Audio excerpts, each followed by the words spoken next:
تو حضرت ام سلیم نے اپنے 10 سالہ بیٹے کا ہاتھ پکڑا، رسول اللہ کی بارگاہ میں حاضر ہو گئی۔ یا رسول اللہ، جن کے پاس کھجوروں کے باغ تھے وہ کھجوروں کے ٹوکرے لے کے آئے۔ یا رسول اللہ، جن کے گھر جانور تھے وہ ذبح کر کے گوشت بنا کے لائے۔ کوئی صحابی گھر سے اناج لے کے آیا۔ میں ایک مسکین عورت ہوں، میرے پاس اور کچھ نہیں، میری ساری دولت یہ میرا 10 سال کا بیٹا انس ہے، میں اسے آپ کی خدمت میں پیش کرتی ہوں۔ خوش نصیب خاتون ہے یا نہیں جنہوں نے بیٹا حضور کی خدمت میں پیش کر دیا ہے۔ میرے آقا کریم نے حضرت انس کی طرف نگاہ فرمائی، انہیں اپنی خدمت میں قبول فرمایا۔ 10 سال حضرت انس نے حضور کی خدمت کی۔ جب میں یہ بات بیان کر رہا ہوں، کئی احباب کے دلوں میں یہ خواہش پیدا ہوتی ہوگی ہے کاش ہم اس دور میں ہوتے، ہم بھی اپنی اولاد حضور کی خدمت میں پیش کرتے۔ دل میں خواہش پیدا ہوتی ہے، یقیناً ہر مومن کے دل میں یہ خواہش پیدا ہوتی ہے۔ حضرت ام سلیم کا ذکر سن کے، حضرت انس کا ذکر سن کے کہ اے کاش ہم بھی اس دور میں ہوتے، اپنے بچوں کو لے جاتے حضور کی خدمت میں، اپنے بیٹے کو حضور کی خدمت میں پیش کر دیتے۔ تو اگر واقعتاً آپ کے دل میں یہ خواہش پیدا ہوتی ہے تو آج بھی آپ اپنے بیٹوں کو حضور کی خدمت میں پیش کر سکتے ہیں۔ دروازہ کرم آج بھی کھلا ہوا ہے۔ آپ اگر اپنی بیٹی کو جامعہ عائشہ صدیقہ میں داخل کرواتے ہیں علوم دینیہ حاصل کرنے کے لیے، تو آپ اس ادارے میں جب قرآن پڑھنے، قرآن سیکھنے کے لیے بیٹی کو بھیج رہے ہیں تو نیت یہی رکھیں آپ اپنی بیٹی کو حضور کی خدمت کے لیے پیش کر رہے ہیں۔ جب ہمارا بیٹا یا بیٹی دین کا علم حاصل کر کے عالم یا عالمہ بنیں گے، پھر آگے وہ دین پھیلائیں گے تو خدمت رسول اللہ کی کر رہے ہیں۔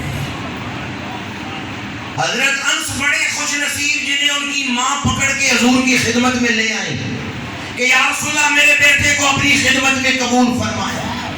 آج آپ بھی اپنی اولاد کو حضور کی خدمت میں پیش کر سکتے ہیں اگر آپ اپنی اولاد کو دین کا خادم بنا لیں، دین کے علم سے آراستہ کر لیں، اگر اپنی اولاد کو دین کے لیے وقف کر دیں۔ آج ہم 11ویں شریف بڑے شوق سے پکاتے ہیں، کھاتے ہیں۔ حضور غوث اعظم صرف غوث نہیں بلکہ غوث اعظم ہیں۔ غوث آپ کے دروازے کے نوکر ہیں، آپ بڑے غوث ہیں، غوثوں کے بھی غوث ہیں۔ پر آج یوں ہی نہیں ہر جگہ 11ویں کے ختم ہو رہے، سائیں محنتیں کر کے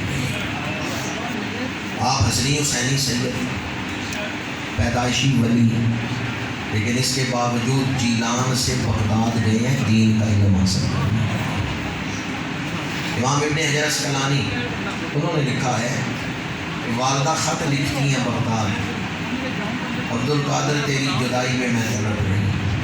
آپ جواب دیتے ہیں امی جان اگر اجازت دیں تو میں بغداد چھوڑ کے واپس جیلان آ جاتا ہوں۔ والدہ جواب لکھتی ہیں میں تیری جدائی کا دکھ برداشت کر سکتی ہوں، تجھے علم سے دور نہیں دیکھ سکتی، تو وہاں ہی رہ، دین کا علم حاصل کر، میں تیری جدائی کا دکھ دیکھ سکتی ہوں لیکن تجھے دین کے علم سے دور نہیں کرنا چاہتی۔ اور آپ فرماتے ہیں بغداد میں اس دور میں بڑی مہنگائی تھی، مدارس میں ایسا انتظام نہیں تھا کہ کھانا اتنا بنتا ہو کہ سارے طالب علموں کے لیے کافی ہو، تو بعض اوقات میں اپنے حصے کا کھانا دوسرے طالب علموں میں بانٹ دیتا اور میں خود فاقے سے رہتا تھا۔ اور یہ بھی آپ نے لکھا ہے کہ ایک عرصے تک میں مٹی پہ ننگے فرش پہ سوتا رہا۔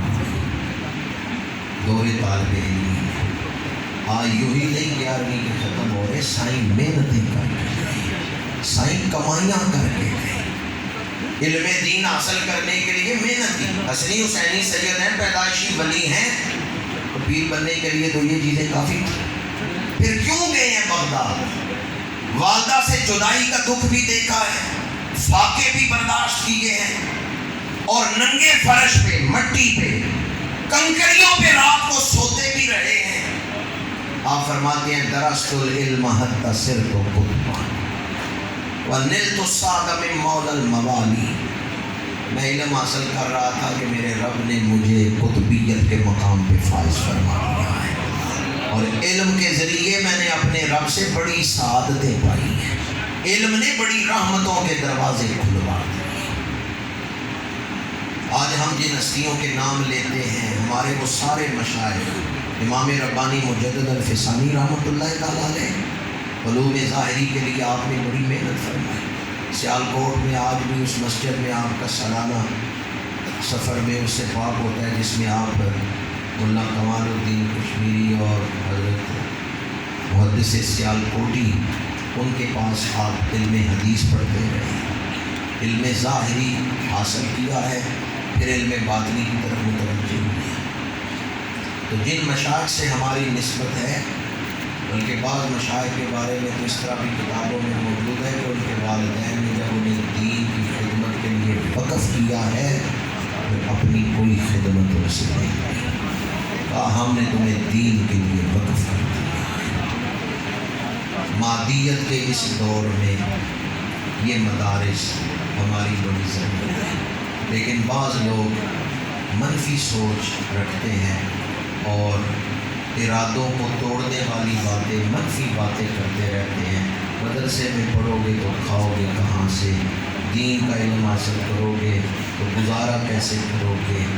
میں نے شروع میں بھی یہ بات آپ کے سامنے عرض کی کہ جب ان مدارس کا نظام ختم کیا گیا تو اس وقت ہمارے علماء میدان میں نکلے اور انہوں نے کہا ہم بغیر حکومتی سرپرستی کے مدارس قائم کریں گے اور دین پڑھائیں گے۔ تو اس وقت بھی یہ سوال ہوا کہ تم کیسے مدارس کا نظام چلاؤ گے؟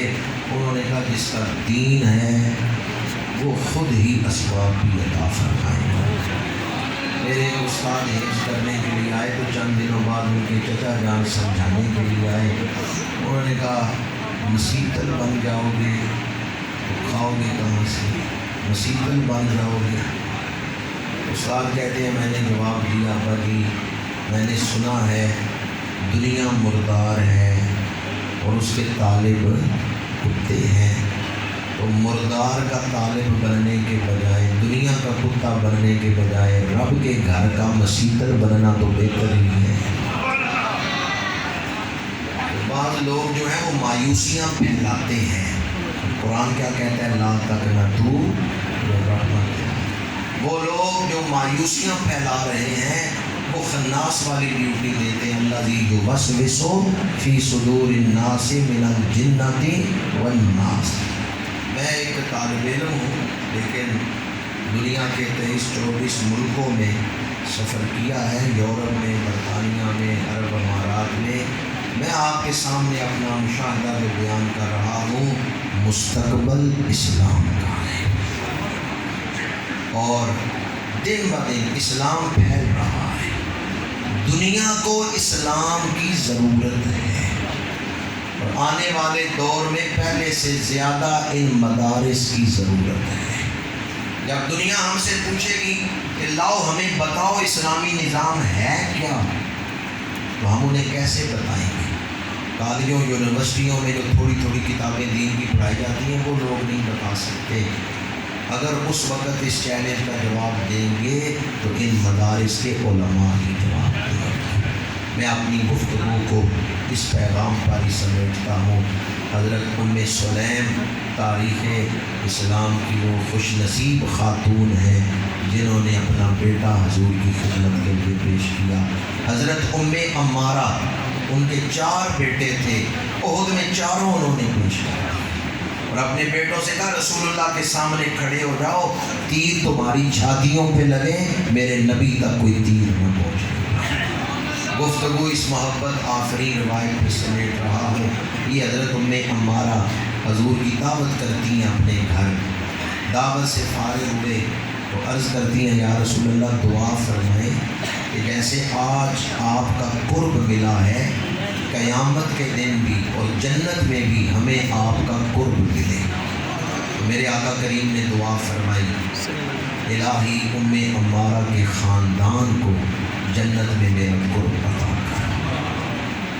ام عمارہ زار و قطار ہو رہی ہے، بیٹے کہتے ہیں امی جان یہ تو بڑی پیاری دعا رسول اللہ نے عطا فرمائی ہے، آپ رو کیوں رہی ہیں؟ کہا میں ساری زندگی اس دعا کے سہارے گزار لوں گی، اب بڑے سے بڑا دکھ بھی آئے میں خندہ پیشانی سے برداشت کر لوں گی کہ اللہ کے رسول نے دعا فرمائی ہے اے اللہ میں ہمارا اور اس کے خاندان کو جنت میں میرا قرب فرما۔ یہ عورتیں تاریخ اسلام کا فخر ہے۔ جس قوم کی عورتیں اتنی شان والی ہیں اس قوم کے مردوں کی شان کیا ہو۔ آج بھی ہمیں ایسی ماؤں کی ضرورت ہے جو حضرت ام عمارہ، حضرت ام سلیم، ان صحابیات کا کردار زندہ کریں جنہوں نے اپنا سب کچھ دین کے لیے پیش کر دیا۔ اللہ تعالی ہمیں فتنوں کے اس دور میں مدارس سے جڑے رہنے، اہل علم سے جڑے رہنے، اپنے بزرگوں سے جڑے رہنے کی توفیق عطا فرمائے۔ وآخر دعوانا ان الحمد للہ رب العالمین۔